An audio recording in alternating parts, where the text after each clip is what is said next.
mãe, vou deixar uma roupa aqui para você lavar, cuida dos meus filhos, né? Parece que você não tem outra chance, né? Os filhos deles nascem, vão deixar na tua casa, vai virando aquela confusão. Não que isso não seja gostoso, mas para muitas mulheres, né, isso vai minando a possibilidade delas se desenvolverem a partir de outras experiências, né?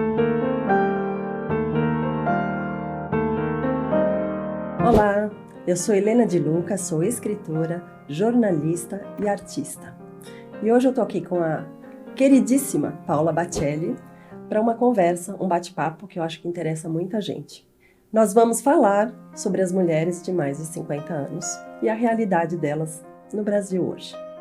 Oi, Paula, tudo bom? Olá, querido, obrigada pelo convite. Eu que Vou adorar agradeço. falar sobre esse assunto hoje. Ah, que bom, fico muito feliz. Paula, eu queria em primeiro lugar saber, na sua opinião, como as mulheres acima de 50 anos percebem os desafios e as dificuldades que enfrentaram enquanto eram crianças e jovens, principalmente quando elas se comparam com as mulheres de hoje, as jovens de hoje. Bom, falando um pouco de prática de consultório, misturado com a minha própria história, né? Porque também sou uma 50 a mais, né? Helena sabe que no meu caso, não sei se eu tô nos 52 ou nos 53, porque eu tenho uma história de adoção, mas já tô aí, nessa faixa, também tentando entender um pouco dessa transição, porque foram muitas crenças, não é? Que a gente, sei lá, os pais ofereceram, a educação na época ofereceu, a questão social, já tem a história do feminino, né, que é uma complicação que a gente, graças, né, ao movimento dessas mulheres desbravadoras pra caramba, né, e desses homens que estão sendo acolhedores hoje também, com todo esse processo, a gente está saindo daquele lugar escravizado, daquele lugar misógino, né, aquele lugar esquisito, muito agressivo, muito castrador, e a gente está podendo rever tudo isso. Mas isso é uma coisa, acontece numa instância social. Quando a gente vai para esse olhar interno, o conflito ainda é muito grande, né, Helena? Não é fácil você sair de um quadro de condicionamento, aonde você pensou de um jeito a vida inteira, aonde você sentiu de um jeito a vida inteira, aonde as pessoas contaram para você que você só seria feliz se você conseguisse agir daquele jeito, que tinha toda uma estrutura social, não é? Que foi colocando a gente dentro de uma caixinha, e agora você se depara com esse movimento muito mais libertário que a gente pode viver, tanto como mulher, não é? Sexualmente falando, por exemplo, né? Quanto com uma mulher acima dos 50 anos, quer dizer, que já foi mãe, que talvez não tenha trabalhado, né? Não são muitas mulheres que chegam hoje aos 50 anos que têm uma vida profissional, né? Uma boa parte ainda, principalmente nossa estrutura de país, ou tinham trabalhos que eram trabalhos mais simples, não eram trabalhos formais, né, trabalhos informais, ou foram só donas de casa e mães dos seus filhos, entendeu? E nesse momento parece que a gente está numa estrutura de campo, né, morfogenético, campo informacional, coletivo, que tem um desejo muito grande dessas mulheres de quebrarem essas amarras. Mas não é fácil, porque também, vamos pensar, é um enfrentamento, inclusive familiar, né? Que eu tenho muita experiência de consultório com pessoas nessa idade, né? Às vezes a pessoa chega para o próprio marido, os filhos estão acostumados com aquele jeito de ser. Aí a mulher quer trabalhar, ela quer se desenvolver, ela quer fazer um curso, ela quer mudar, sei lá, o cabelo, quer mudar o corpo, quer mudar a rotina da vida dela, mas isso implica em tirar as pessoas da zona de conforto. Então, já tem toda uma outra problemática complicada, não é? Para essa mulher poder fazer o que ela quer, poder chegar num processo de transformação, de realização. Então, não é fácil. Você me fez uma pergunta que não é fácil. Você me fez lembrar de um livro que eu li acredito que uns 20 anos atrás, um livro francês, que chama Vas-y Maman. E é a história de uma mulher que quer realmente, os filhos cresceram, ela não tem mais a ocupação da maternidade e ela quer se encontrar, ter a profissão dela, o trabalho dela. Só que o que é assim, o livro ele é engraçado, ele é divertido, mas ao mesmo tempo, quando a gente está no papel da mulher, a gente percebe que ele é triste também. Porque ela vai ocupando espaço com outras coisas, mas ela não vai largando o espaço dela de mulher dentro de casa. Então e aí ela vai se julgando. É muito comum ainda. Sim, e ela vai se culpando porque eu quis assumir mais problemas, né, mais coisas. E é uma realidade essa, né? É uma realidade dificílima, porque a gente precisa pensar no caminho também de autoconhecimento profundo que se precisa fazer para dar conta de sair desse quadrado, né? Porque às vezes existe um delay, não sei se você vai concordar comigo, existe um delay mesmo, né? Entre o que eu penso e o que eu desejo, o que eu vislumbro e aquilo que é possível dentro de mim de acontecer. Porque aí é igual você falou, igual você citou no livro, vem as culpas, né? É como se a gente fizesse jornada dupla e tripla, não é só do exercício de trabalho, é de como movimentar o afeto dentro da família, porque isso até historicamente ficou muito pesado para as mulheres, né? Os homens saíam para trabalhar, uma estrutura, gente. Né? Não estou dizendo que é certo ou errado, mas foi uma estrutura que durou por muito tempo e ainda é comum. Mais comum do que outras propostas, não é? De se trabalhar relacionamentos, de se construir família. Agora que a gente está numa conversa muito legal de poder fazer o diferente acontecer, sem culpa, sem medo, entendeu? Com escolhas, entendeu? Que façam mais sentido para satisfação pessoal. Mas a gente não viveu isso naquela época. E quando a gente chega nessa idade que nós estamos e outras mulheres nos assistindo estão também, é muito complicado o conflito que isso gera. Sim. Porque é interessante, né? A gente fala dentro da psicologia junguiana, né? A gente está numa fase de metanoia. Que uma fase de metanoia é uma fase onde você já precisa fazer uma síntese. Existe uma coisa no ser humano, de um modo geral, que é quando ele tem que olhar, por exemplo, para a descida, vou chamar assim, né? Que é a proximidade nossa do final da vida. A gente tem que encarar isso. Tem que parar de achar que morte é uma coisa difícil de se falar, porque é a única realidade que a gente não tem dúvida dela, né? Que a gente vai passar por ela. Mas tem um troço que acontece com a gente. A gente percebe isso nos clientes. Eu que acompanho clientes, às vezes, por muitos anos, né? Que eu vejo essas variações de idade neles. É muito legal de perceber.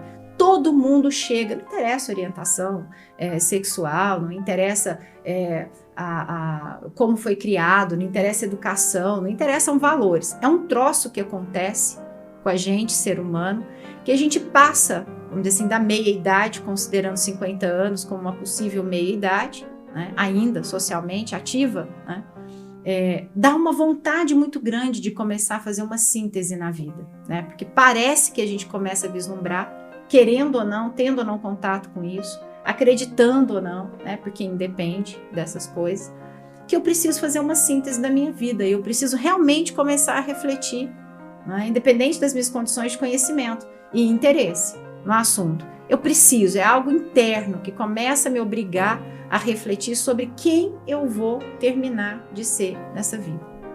E aí, isso aí começa a pesar. Por quê? Aquilo que eu não fiz, eu vou gostar de fazer, eu vou desejar fazer, mas aí eu tenho um conflito complicado, porque para eu fazer o que eu quero, eu tenho que deixar uma rotina de casa, aquilo implica, muitas vezes, em desagradar outras pessoas. A gente não foi treinada e educada para ser livre.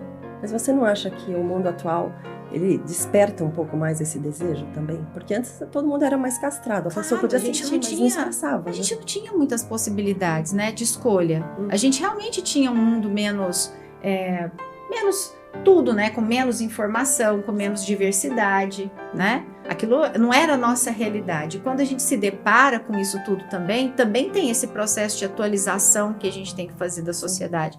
Então, é muita coisa, mas é muito gostoso de ver que tem um lugar dentro da gente, né, que é muito forte, né? E eu acho que é da própria estrutura instintiva da mulher, né? Eu não sei, provavelmente tem realmente muita relação com o fato da gente poder gerar filhos, né? Então, eu tô falando de uma estrutura mais evolutiva, tá?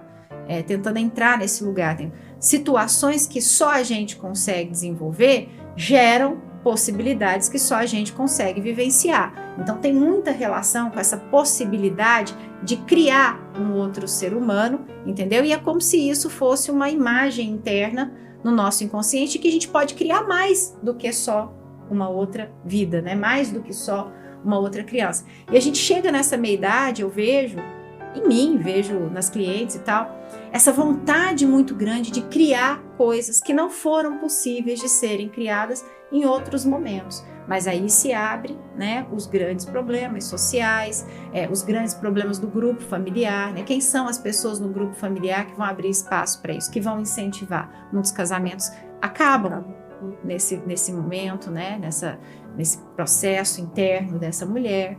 E as angústias pessoais mesmo. As cobranças dos pais idosos começam a acontecer, porque ainda existe um jargão social de que são as mulheres, as filhas, né, que vão ter que se deparar com as necessidades dos pais idosos no fim da vida deles, né? Os homens ainda são mais liberados do que as mulheres para isso, né? Nos núcleos familiares a gente ainda vê essas coisas. Claro que eu não estou dizendo para todos os núcleos familiares, porque tem um monte de núcleo familiar que já se modernizou, que já se atualizou, né, que estão vivendo outras coisas, mas uma grande maioria hoje ainda, né, tem esses jargões de crença, e isso acontece no processo. A mulher já está lá vendo a possibilidade dela de uma criatividade acontecer. Os filhos cresceram, mas não necessariamente param de usar, não é? Ah, mãe, vou deixar uma roupa aqui para você lavar. Cuida dos meus filhos, né? Parece que você não tem outra chance, né? Os filhos deles nascem, vão deixar na tua casa, vai virando aquela confusão. Não que isso não seja gostoso, mas para muitas mulheres, né, isso vai minando a possibilidade delas se desenvolverem a partir de outras experiências, né? O que é muito triste e frustrante, porque aí junta o processo da menopausa, né, que é o processo hormonal muito pesado, principalmente para as mulheres muito sintomáticas, né, que já vão para um quadro mais depressivo, já vão para um quadro de desordem hormonal, que muitas coisas começam a acontecer. Inchaço, né? Inchaço, ganho de peso, tudo. A autoestima vai lá para baixo. A autoestima vai lá para baixo, né? Junta esse momento, né, com esse outro momento em que ela precisa também, por uma questão psíquica dela interna, desbravar o que ela não pôde desbravar, porque ela tem uma obrigação, não é? Ali dentro do inconsciente dela, de movimentar, vamos dizer assim, o legado dela, né? De finalizar aquela imagem. A gente fala assim, de fazer uma gestalt com aquela imagem. Aquela imagem a vida inteira estava sendo construída.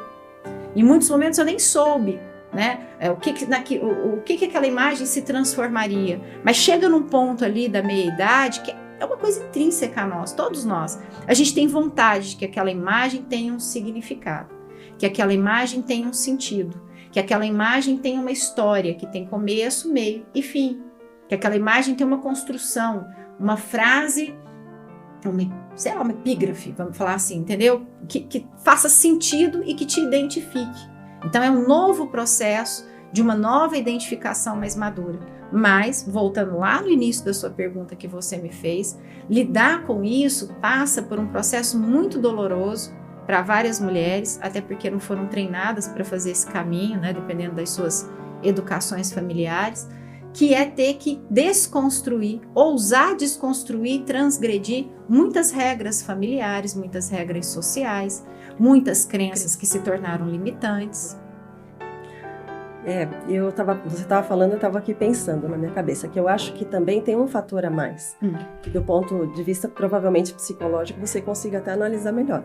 Mas nessa fase, a pessoa já fez uma boa jornada da sua jornada do herói, e já passou por muitos desafios, e isso ajuda, muitas vezes se machuca, muitas vezes, principalmente em relacionamentos. Eu acho que isso ajuda a pessoa também a perceber que você não tem que mais agradar o outro, Sim. fazer pelo outro, ser a pessoa boazinha que todo mundo vai gostar. Eu gosto até daquele vídeo da... esqueci o nome dela, a Ingrid Guimarães. A atriz? Que ela chega e... Bom, vou falar que palavrão, mas aquele vídeo que ela fala que chega nessa idade você tá livre para falar, foda-se, né? Então, e é uma fase legal por causa disso mesmo, você vai percebendo que tudo aquilo que te amarrou a vida inteira, não pode isso, não pode aquilo, você tem que andar na linha, você tem que ser perfeito, você tem, não digo perfeita, mas você é educada para ser perfeita ou aceita da melhor forma possível dentro de uma estrutura de sociedade, né? Se você sai dessa estrutura, pronto, as pessoas já vão falar, já vão comentar, e lógico, para quem está em volta de você, nossa, vergonha, né? Principalmente antigamente. Hoje em dia eu acho que já muita coisa já está superada, mas ainda para os mais antigos é muito complicado. Eu me lembro que na minha separação, amigas da minha mãe ligavam para, sei lá, tirar a satisfação. Como assim ela separou? Então, a minha mãe já estava me vendo sofrer, né? Ela estava sofrendo. E ainda tinha gente da cobrando, satisfação, né? Pessoas que não tinham absolutamente... Tinham relacionamento com a gente, mas não tinham absolutamente nada a ver com o que estava acontecendo. Não dizia respeito para ninguém, mas as pessoas se metiam na situação. E hoje em dia já não é mais assim, né? A separação já é algo mais normal, não menos dolorido, né? Mas pelo menos eu imagino que já não tem essa invasão mais, né? Então as pessoas são mais livres. E eu queria que você falasse para mim um pouco sobre as ferramentas que essas mulheres podem usar para se reconstruir dentro desse cenário atual. Tá, mas eu queria só fazer uma colocação nessa sua fala, que é assim, a maturidade, todas as experiências, né, a idade que a gente chega, né, porque passamos por todas essas experiências, a gente vai se dando automaticamente um direito de não ter um verniz tão social, assim, né, tão voltado para regras sociais. A gente vai se liberando um pouco desse verniz, né? E a gente vai se colocando mais, xingando mais, contrariando mais, desejando mais, né? Experienciando mais coisas diferentes. Mas tem uma diferença complicada que eu acho, que eu vejo, por exemplo, quando eu atendo mulheres mais velhas, né? Eu tenho a minha cliente mais velha hoje tem 88 anos, né? Então é uma pessoa que foi para o processo terapêutico depois dos 75 anos de idade. Né? E foi uma pessoa que foi desbravadora de várias formas, em vários momentos históricos, inclusive, do nosso país. Então, se a gente for parar para pensar, era uma pessoa que tinha muito conhecimento, muita experiência, muita coisa para chegar nesse momento, não é? de sei lá, último ciclo de vida, vamos dizer assim, muito mais livre, muito mais liberta para poder xingar, falar o que quisesse, fazer o que quisesse sem dar satisfação. Mas como o caminho interno foi proibido lá atrás de ser feito, é um dificultador. Então, aí vou juntar, justamente porque você me perguntou, ferramentas para a gente se libertar disso. Gente, pode parecer um jargão, porque eu sou psicóloga aqui, mas façam análise, pelo amor de Deus, vão se analisar. Não é uma coisa de mudar e transformar um comportamento inadequado ou dificultador para a sua vida de agora, para um facilitador e mais adequado. Não, é mais que isso. É se autoconhecer. Vou falar uma coisa que eu sempre falo. Quem me conhece já deve ter escutado várias vezes e vou repetir isso. Que eu acho, que eu gosto muito da sabedoria Vedanta, né? A sabedoria de base lá na Índia. E a sabedoria Vedanta tem os seus deuses, né? Os seus arquétipos, suas deidades, né? Seus arquétipos divinos. E um desses arquétipos é Hanuman, o deus macaco, né? E Hanuman, ele era metade macaco, metade humano e era um general, né? Nas historinhas míticas ali da Índia. E todas essas historinhas míticas da Índia, elas envolvem, não é? O reconhecimento da própria essência. Então existe um trabalho nessas historinhas que é feito para que esse ego, não é?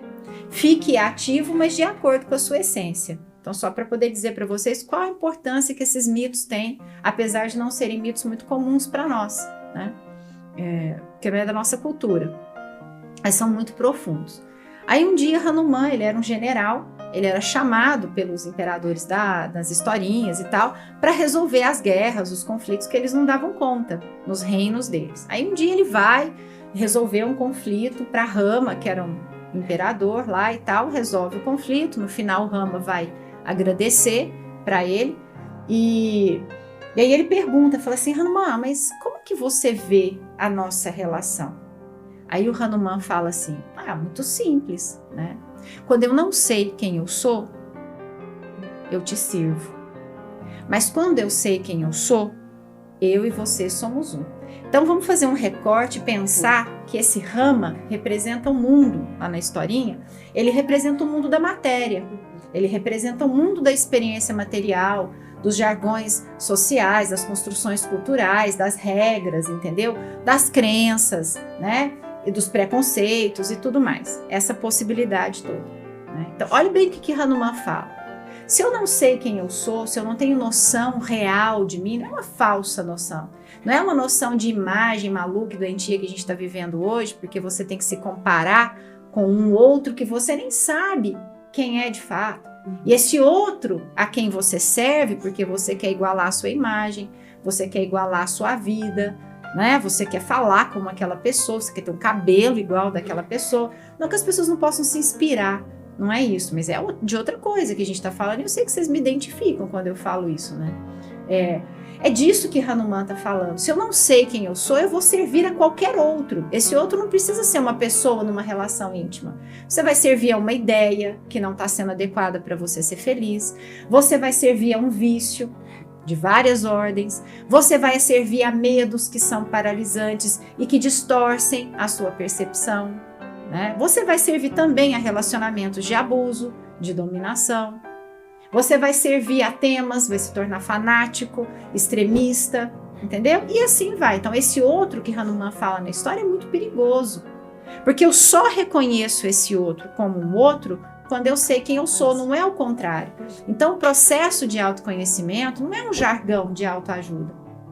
Embora ele tá, assim, vamos dizer assim, mal usado nas redes sociais. Mas é o processo da rede social, né? Eu acho que rede social até serve para a gente ver quem são as pessoas que realmente têm seriedade com os interesses delas. Porque aquelas que assistem qualquer coisa, né, se interessam por qualquer coisa e vão se misturando com isso tudo, são as pessoas que estão com pouca autoestima, né? A autoimagem delas não é delas. A autoimagem delas é daquilo que elas acreditam, que elas têm que ter, viver, vivenciar, expressar para serem aceitas, para não serem rejeitadas, porque essa é a dor básica do ser humano, não interessa quem a gente é, entendeu? Então eu vejo esse o problema. Se não tiver um processo de autoconhecimento, nenhuma ferramenta que você for usar, que você puder agregar, ela vai de fato te ajudar a se transformar, porque você vai estar sempre se confundindo com o outro, né? Não sei se faz sentido. Faz muito sentido, eu fiquei arrepiada quando você contou a história.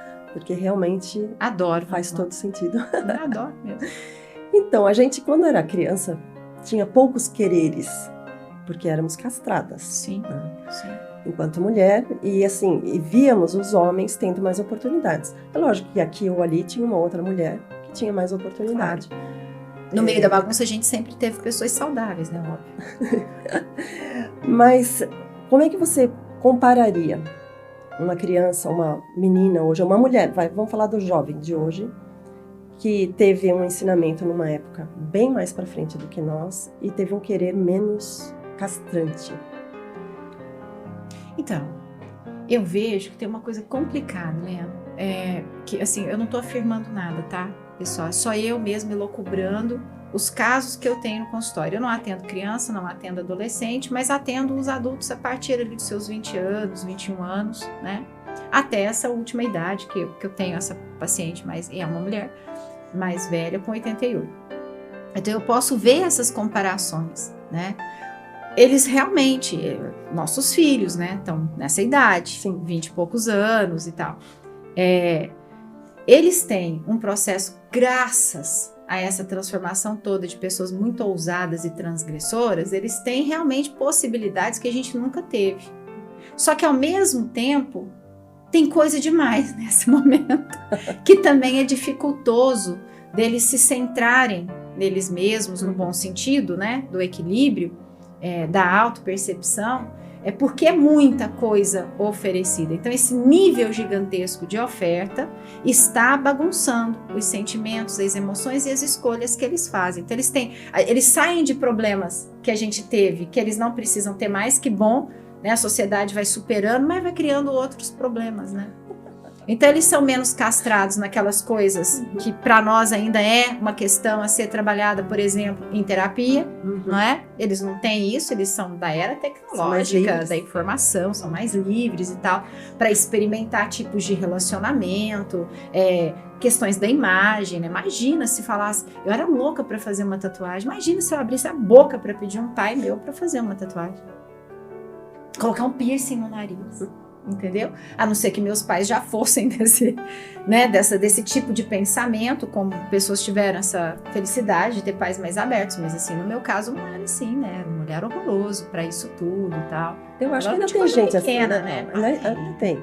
Eu acho que a diferença é que eles têm mais informação e com informação têm conhecimento. Com conhecimento, estão num pé de igualdade para questionar. Claro, claro. Coisa que nós não tínhamos, fora o respeito. Não, mas é o que eu vejo. A gente tinha esses nossos problemas e eles têm os outros deles hoje. Por exemplo, esse boom de informação, né? E um boom hoje de informação muito perigosa por causa da história da inteligência artificial, né? Sem lei ainda, né? Porque isso é um mundo sem lei. A gente não tem leis internacionais ainda para equilibrar. Quando tivermos, vamos ter muitos problemas com fake news, com pessoas usando mal a inteligência artificial e tal. Então, eles estão num mundo muito perigoso que nós vamos ter que aprender junto com eles, porque eles têm muito mais habilidade com essas coisas, né? Nós vamos ter que aprender muito com eles, mas eles vão ter que recuar um pouquinho e aprender também um pouco mais com a gente, né? E esse processo de troca precisa acontecer de uma forma muito tranquila, né? Hoje a gente já fala de etarismo, né? Que é o preconceito. Sim. Com a questão da idade, tanto para cima quanto para baixo. E a gente precisa sair desse lugar, porque cada idade tem o que oferecer para outra idade, então a gente precisava era aprender a partilhar, a ser empático para a gente poder crescer Sim. mais. Então, eles também têm algo para aprender com a gente, né, sobre essa maturidade, por exemplo, que para nós a gente teve que desenvolver lá atrás para poder sobreviver, né, que era a maturidade de observar melhor as pessoas, fazer um pouco mais de leitura cuidadosa das pessoas. A gente tinha mais isso, a gente ficava mais castrado, a gente observava mais isso, né? A gente não tinha tanta informação também, né? Era só aquilo que a gente tinha, eu entendo, mas isso também foi fundamental para a gente poder chegar nessa idade nossa. E a hora que a gente vai decidir fazer uma transformação, a gente consegue com mais facilidade, né? O jovem tem uma dificuldade maior, porque é muita informação, né? Ele não sabe aonde ir de fato. Eu queria aproveitar um gancho que você estava falando das redes sociais e saber como é que você vê o papel da mulher hoje, de mais de 50 anos, nas redes sociais. Eu acho muito importante, a gente precisa ter mulheres de 50, 60, 70, 80, 90, assim como os homens também, e quaisquer orientações sexuais se mostrarem, entendeu? A partir de uma maturidade que a gente só tem quando a gente chega nela. E a gente precisa colocar isso para fora de uma forma mais honesta.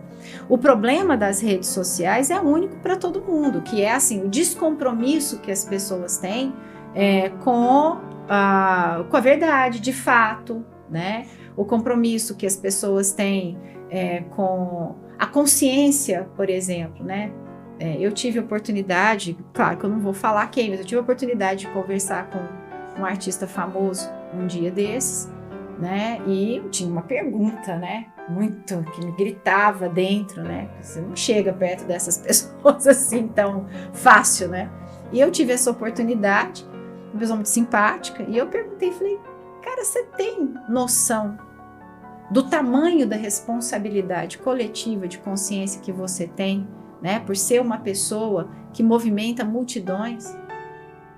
E aí ele foi me contar a história dele, que me emocionou muito. Falou, eu tenho sim, já passei por uma fase horrorosa, já passei por uma fase doentia, né, que os artistas famosos passam, com excesso de vaidade, sem ter noção, por exemplo, dessa coisa, dessa consciência de que o que você fala, o que você faz, o que você veste, o gesto que você cria, né, a arte que você oferece para o público, né, aquilo está influenciando a vida das pessoas no dia a dia delas em casa. Então, assim, eu fui conversar com eles sobre esse poder, né? E voltando para as pessoas que não são necessariamente tão famosas como ele mas são pessoas que estão ali na mídia, estão tendo seguidores, tem pessoas que escutam, né? Que nem as pessoas que estão aqui assistindo a gente. Tem as pessoas que vão ali escutar, tem as pessoas que vão relevar aquilo vai fazer sentido para elas vão adotar na vida delas. O nível de responsabilidade é gigantesco, mas a necessidade de que pessoas que não sejam só famosas com as suas artes, mas sejam pessoas comuns para falar de coisas comuns, acontecerem na internet num nível de maturidade e honestidade, isso está sendo muito interessante, isso é muito necessário, porque a gente precisa se ajudar, né? Contar as nossas histórias e poder partilhar tudo isso, isso é transformador, isso por si só já é uma das ferramentas que a gente pode usar para poder se trabalhar, se transformar, se curar e para um outro nível de experiência. E sempre com a verdade, né? Claro, não estamos falando de uma verdade científica e absoluta, né? Mas com aquela honestidade interna, entendeu? Né? Para que a pessoa inventa coisas se a própria vida dela já é um roteiro de cinema extraordinário? Né? É verdade. E já que você comentou desse artista, eu queria aproveitar e fazer uma outra pergunta. Do ponto de vista psicológico, como é para um artista fazer a escolha da sua profissão conscientemente, né, com a sua alma se abrindo totalmente e sabendo que normalmente é uma escolha que não trará segurança monetária, porque nem todos alcançam essa segurança, né? E principalmente essa insegurança do o que eu vou fazer no mês seguinte, como, por exemplo, um artista no teatro, musicais. Acabou o musical, tudo bem, ele já pode estar se engajando em outro projeto, mas é sempre aquela busca, aquela ansiedade no próximo passo, porque tem que pagar as contas no mês seguinte. Como é para o... Então, eu vou dar a resposta Tá bom. Que uma amiga artista, produtora, muito famosa também, não posso citar, né? A gente pediu licença para isso, deitada no sofá da minha casa, no final do ano, conversando com uma outra amiga também, artistas, elas duas de artes diferentes, né? Uma teatro, outra música, né? Ela vira pra gente lá na sala, a gente estava conversando justamente sobre isso, né? Que tristeza que é tantos artistas maravilhosos, extraordinários, e o Brasil tem uma produção gigantesca de arte, assim, maravilhosa mesmo, né? Quem vem de fora, inclusive, que percebe isso, reconhece, né? E não poder ganhar dinheiro com isso, né? Que é uma coisa muito triste. Às vezes a pessoa só queria viver da arte dela e ela tinha muito para oferecer, porque a arte cura, né? A arte é outro lugar, de outra ferramenta que as pessoas precisavam usar. Não interessa que arte que elas vão seguir, né? Que seja uma aula de cerâmica, entendeu? Para ela poder sentir a ligação que ela pode fazer, né, com essa arte enquanto arquétipo e o quanto aquilo vai trabalhar dentro dela. Mas elas são realmente de uma arte mais expressiva, né? Trabalham com isso e tal. Mas essa amiga produtora falou assim, olha, eu acho que a arte é só um arquétipo. Eu já acalmei isso dentro do meu coração há anos. Eu já ganhei muito, fiz muito dinheiro com arte, mas nunca acreditei que a arte tinha obrigação de cuidar de mim. Eu é que preciso cuidar dela. E parece que o dia que eu observei isso, as coisas fluíram mais. Então eu tento colocar a arte no meu trabalho formal, que já é um trabalho também artístico, né? Dar aulas sobre isso, por exemplo, né? Mas a arte em si, para o teatro, produzir as peças, viver disso no nosso país não é fácil. Não vou dizer impossível, porque tem uns veios aí que as pessoas conseguem entrar e elas se desenvolvem, né? Dessa forma financeira. Mas a grande maioria, e a grande maioria é excelente como artista. É excelente, né? Que nem seus poemas são extraordinários, assim. O seu livro Gente, não é porque eu tô aqui, é verdade. O livro da bailarina, gente. Todas as crianças para quem eu dei aquele livro, e eu dei esse livro para meninos, viu? Dei esse livro para meninos, porque tem meninos que adoram balé. E ali a história não é sobre o balé, né? A partir do balé se conta uma história de um bullying, de histórias que são muito doídas ainda para as crianças. A gente hoje fala disso, mas não se resolveu isso. Nem nas escolas, nem nas famílias, não é? Não se resolve isso, você vê. Espero que não, mas vai que no chat as pessoas perderam tempo de ficar nos assistindo só para falar mal, porque as pessoas estão nesse lugar, entende? É um lugar doentio do ser humano que, sei lá, não sei quando a gente cura, mas precisava. Então isso não acabou. Então o livro, por exemplo, da bailarina grandona é um livro que remete a esse assunto. E quando a gente vai ali interagindo com a personagem, a gente se percebe. Não precisa ter ido para o balé, nem ser menina, né, para poder se reconhecer naquela dor, entende? Naquela dificuldade. Então é isso. Você como uma artista, né, esplendorosa e tal, que vai ter que fazer um outro processo para poder trabalhar da sua arte. Assim são todos, e era isso que ela falava. Ela falava, a arte para mim é um arquétipo, sou eu que tenho que servir a ela. Ela é um arquétipo superior. E a partir do momento que eu passo a servi-la, parece que as coisas fluem mais. Ela teve essa percepção, porque eu não sou artista como ela, nem como essas pessoas que eu conheço. Mas eu escuto muito o que eles falam. E a arte é extraordinária. A gente começou a aula de teatro. Nossa, fantástico. É libertador, né? Não, ela dá uma aula de teatro que é uma coisa superior em termos de experiência, entendeu? Do inconsciente, daqueles conteúdos que vão brotando com as personagens espontâneas que a gente vai criando. Fiquei encantada com aquilo. Eu acho que a aula de teatro e terapia tinha que andar juntas. Juntas, totalmente juntas. A gente já está fazendo esse projetinho. Logo, logo eu te conto. Muito juntas, não tem como, porque a arte é isso. A arte é um arquétipo superior, transformador, absoluto. A arte é a arte, ela não precisa de justificativa, concorda? Sim. A arte não precisa de justificativa, não precisa de colorido, não precisa de nada, porque ela é tudo ao mesmo tempo.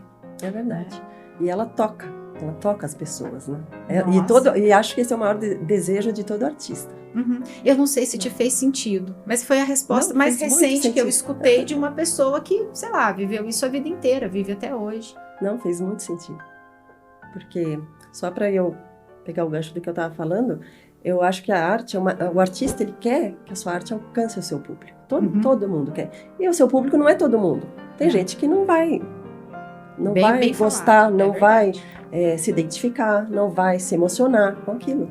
Mas em algum lugar tem alguma pessoa que vai se emocionar. Né? E quando essa troca acontece, é uma magia. Né? É uma magia. É incrível. Sem dúvida é incrível. Tem nada que não abasteça mais que isso. E não é pelo elogio, não é nada disso não, entendeu? É pela transformação, né? A troca que as pessoas fazem de transformação. Uma das coisas que eu tô gostando muito, porque tem pouco tempo também que eu segui esse caminho de movimentar alguma coisa no Instagram, é como as pessoas do bem, elas fazem comentários interessantes, naquelas trocas dos comentários das postagens, é tão bonito de ver, né? Como que você gerou um efeito. Então comentem, viu? Porque comentar é importante. Sim. Gera um feedback natural e espontâneo e honesto, né, de como que foi a interação. Né? Então, eu acho que isso é uma coisa válida. São pequenos movimentos que a gente faz coletivamente que vão sendo ferramentas para a transformação. Sim. Você doa, aí você recebe, exatamente. Aí você doa de novo e você mantém o ciclo. Né? É muito bonito. Muito equilibrado. Até nas redes sociais. Claro, como que a gente vai sair das redes sociais hoje? Elas vão ter que melhorar, elas vão ter que evoluir, elas vão ter que ter leis e regras, é óbvio, né? Que as pessoas precisam ficar mais seletivas, né? Para que você segue pessoas que só odeiam, né? São os chamados haters, né? O que isso conta sobre você, né? O que você assiste, o que você consome, revela você. Entende? E a perda de tempo também, né? Revela tudo que você está fazendo com você. E aí aquela história básica, antiga, né? Que, sei lá, você planta o que quiser, mas você não colhe o que você quer. Você colhe o que você plantou. Então, cuidado com o processo, né? E é um processo complicado, fazendo um parênteses naquela fala sobre a juventude de hoje que você estava falando. É uma coisa complicada, porque as influências hoje estão muito cedo na vida, né? As influências externas estão acontecendo muito cedo na vida. Os pais precisam segurar um pouco a onda do celular para crianças, essa é a minha opinião sincera, técnica, segurar a onda desses tablets, dos vídeos na televisão um pouco, porque é muito, muito, muito ativo na criança e às vezes a gente não observa o que é que a criança está assistindo, né? Não. É bem diferente da nossa época que estava na TV. Tem uns desenhos aí que são famosos aí, que já me meti a assistir para ajudar os meus clientes com os filhos, né, dentro de consultório, que eu olho para aquilo e falo, como assim? Essa criança está consumindo essa ideia. Entendeu? Então, assim, porque aí depois não tem como reclamar daquele adulto, né, que vai voltar para a sociedade de uma forma completamente equivocada mesmo, né, que não é saudável, socialmente falando. Muito bom, muito bom. E eu estava aqui pensando também, quando a gente decidiu falar sobre a mulher de mais de 50 anos, que eu tenho assim, um carinho muito grande pela minha bisavó, minha avó, a minha mãe, porque são mulheres que fizeram a jornada antes de mim. E eu convivi com as três, né? Quer dizer, minha mãe está viva, graças a Deus. Mas eu convivi com a minha avó e com a minha bisavó até os 23 anos. Que privilégio, né? Foi um privilégio, sem dúvida. E assim, eu conheço histórias de mulheres da idade dela que casaram achando que filho nascia do repolho. Olha então, só. 4 gerações para trás. Né? Não é muito, né? Se a gente for pensar. Então, para a gente ver o tamanho da influência que talvez... Tudo bem que a gente não acredita mais que vem do repolho, mas o que aquilo significou ainda permanece. Não, imagina essa mulher chegando não falar no de sexo, né? Exatamente. Uma outra senhora que eu conheci também, na faixa etária da minha avó, ela contou para mim que ela foi para a noite de núpcias sem saber que sexo existia. E que quando o marido veio para perto dela, ela bateu nele. Então, que violência. E que levou um tempo para ele convencê-la. Um tempo não foi naquele dia, né? Foram muitos dias para ele poder conversar, explicar como era a vida. Mas mesmo assim, por mais que ela tenha entendido e acatado em algum momento, foi uma agressão em cima de tudo que ela acreditava até aquele momento. E de repente o mundo que você acredita se desconstrói. Então essas mulheres, assim, eu tenho um carinho muito grande quando eu olho para elas, porque... Tem que honrar, né? Tem que honrar. Porque inclusive elas se curando. Sim. Porque curando em você, você vai curando nelas aí dentro do sistema. Porque o que elas passaram, assim, nós não passamos, a gente passou outras coisas, que as mulheres que vêm depois de nós, né, vão olhar para trás e vão falar, poxa, elas batalharam, elas foram fortes. Cada geração com o seu desafio. Mas mesmo assim, foi muito forte lá atrás, eu acho. Eu também acho. E a gente tem ainda respingos significativos disso tudo hoje, né? E a gente precisa observar isso com muito carinho, com muito respeito, né? Mas aí é uma cura que não é só da mulher ou de quem se sente mulher, né? Essa cura do feminino expresso. Porque o feminino não vive sem o masculino. E aí agora eu tô falando de um ponto de vista arquetípico, tá? Não tô falando de sexo. Estou falando de um ponto de vista arquetípico. Dentro de nós, seres humanos, nós temos arquetipicamente um exercício, né, de um romance que acontece dentro da gente, que são as forças do feminino e as forças do masculino. Os chineses vão chamar isso de o símbolo do Tao, né, que é o Yin e o Yang. O Yin, que é o feminino, e o Yang, que é o masculino. Quer dizer, a força do masculino, que é a força para fora, de realização material, né, construção, desconstrução, desbravamento, essa coisa toda, do fazer, do realizar. E o Yin, que é a introspecção, é o cuidado, é a intuição, né, a calmaria interna, é a generosidade, o carinho, entendeu? Então, essas duas forças dentro de nós é que nos completam. Então, a gente precisa observar que essa cura não pode ser feita a partir de uma polaridade. Ela precisa ser feita a partir das duas polaridades, senão o equilíbrio não acontece em ninguém. Imagina o que está acontecendo com os homens nesse momento que não estão dando conta de lidar com a transformação das mulheres. Tá maravilhosa a transformação das mulheres, tem que continuar cada vez mais.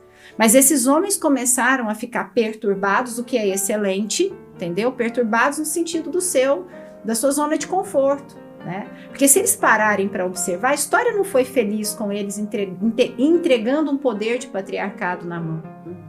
Eles ficaram rasos, eles ficaram só vivendo a vida numa perspectiva. Um peso também. Eles ficaram com pesos terríveis nas costas, porque eles tinham que dar conta da família, sei lá, mil coisas assim. Mais cobranças também. Muito mais cobranças, entendeu? Então, hoje eles começaram a perceber, eu vejo isso dentro do consultório. Fico muito feliz, né? Que esse movimento das mulheres ganharem o seu espaço provoca nos homens a reflexão de um espaço, né, doentio. Entendeu? E que não faz bem para eles. Parece que faz, mas não faz. Porque quando eles chegam no consultório e que eu vou atendê-los, as angústias são gigantescas, gente. Eu já atendi muitos homens nesses quase 20 anos de profissão, 19 anos de profissão, né? Vamos fazer 20 anos agora em março. Já atendi muitos homens com muitos problemas sexuais por conta das agressões, que não pareciam agressões para os pais, de levarem os filhos com 10 anos, 11 anos para prostíbulo, né? E obrigar essas crianças que nem tinham se despertado direito para as questões sexuais a fazerem sexo com mulheres adultas. Esses homens têm problemas seríssimos, dores gravíssimas, angústias muito pesadas dentro de si. Então, esse movimento hoje, que as mulheres começaram a fazer, né, por N razões fantásticas aí, que tem que ser mesmo desconstruídas, mas hoje, que bom, está provocando, finalmente, não é, um olhar de desconforto para esses homens. E é esse lugar que vai fazer com que a gente vá realmente voltando para um equilíbrio, porque não é só tratar as mulheres e o feminino, tem que tratar os homens e o masculino, porque esses homens têm feminino e masculino dentro deles, essas mulheres têm masculino e feminino dentro delas, arquetipicamente falando. Quando eu falo arquétipo, para não ficar uma coisa... Platão, né, que foi um filósofo lá, mais ou menos 400 anos antes de Cristo, né, ele falava das ideias superiores, ele dizia que existiam ideias superiores, hoje a gente chamaria assim, ideias matriz, informações matriz sobre tudo que há. Então existe uma ideia, entendeu, sobre esse equilíbrio, esse coniúncio, a gente fala assim em latim, né, esse romancezinho, esse equilíbrio entre o que é da ânima, que é do arquétipo do feminino, e o que é do ânimos, que é do arquétipo do masculino. Isso, trabalhando junto, é que nos torna inteiros, enquanto seres humanos, independente de sexo e orientação sexual. Então é disso que a gente está falando, né? Agora, o que os homens representam, o que as mulheres representam em sociedade, precisa estar equilibrado, mas finalmente isso está acontecendo, né? Imagina ainda a castração maior para as pessoas que têm orientação sexual diversa. Nossa, coitados, assim, sério mesmo, de um nível de agressão e violência que ainda acontece, infelizmente. Até hoje acontece com tudo que é diferente, né, gente? Tudo que é diferente. É porque quando você fala em conhecer a si mesmo, parar também de desejar que o filho ou qualquer outro parente próximo, né, seja alguém que seja do jeito que você imagina que é o certo. Isso é dominação, que você né? acredita que é o certo, seja porque a sua vaidade, seja porque a sua crença. Né?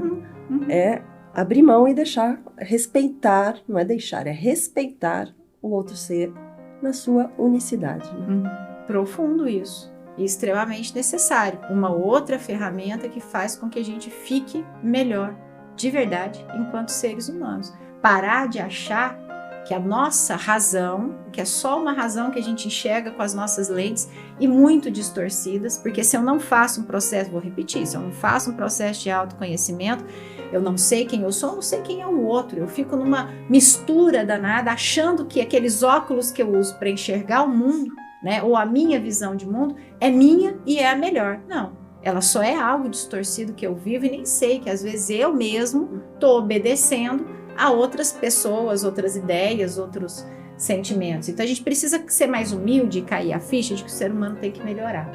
Tem muita coisa para caminhar, muita coisa para melhorar, muita coisa para curar, para poder trazer para essa sociedade realmente experiências que eu acho que são merecedoras hoje para o nosso planeta Terra. Resolver a miséria, resolver a pobreza, resolver a violência extrema, sabe? Nós temos essa condição. Não é uma experiência rasa. Desculpa, uma esperança rasa. Nós temos essa condição, nós temos conhecimento hoje, tecnologia, coisa para isso hoje. Mas qual é o problema de sempre? O ego humano, megalomania, inflado, né? Que vai lá e tranca, perdi a palavra, tranca numa jaula a própria essência, né? E aí fica dominando, se achando, mas na verdade ele está numa fantasia, não é? Inflada, numa fantasia megalomaníaca, como se ele fosse o dono, a dona do mundo, sei lá, entendeu? E não é nada disso. Nós não somos mais que a natureza que nos acolhe, né? A gente está vendo isso, passando por processos climáticos terríveis, né, que nós mesmos criamos, né? Enfim, a gente precisa repensar e ser mais honesto nesse processo. E a mudança é, como você sempre diz, individual e coletiva. O tempo todo junto. O tempo todo junto. Cada passinho que você dá, você está interferindo, percebendo ou não essa interferência. E esse movimento de rede social é gravíssimo, é sério demais. Muito sério. Eu lembrei de uma situação que eu vivi quando era criança. A gente ia para a praia, meus pais tinham convidado um casal de amigos, e naquela época, agora chama rodovia Domênico Rangoni, acho que é isso. Antigamente era Piaçaguera. Ela era 2 mãos, então ia e voltava na mesma via ali, na mesma avenida. E o trânsito, lógico, parava, porque eles levaram 20 anos para duplicar e já precisava ter quintuplicado aquilo, né? Mas enfim, chegava numa determinada ponte, que o pessoal chamava Chapéu de Napoleão, porque ele fazia o desenho lá do Chapéu de Napoleão.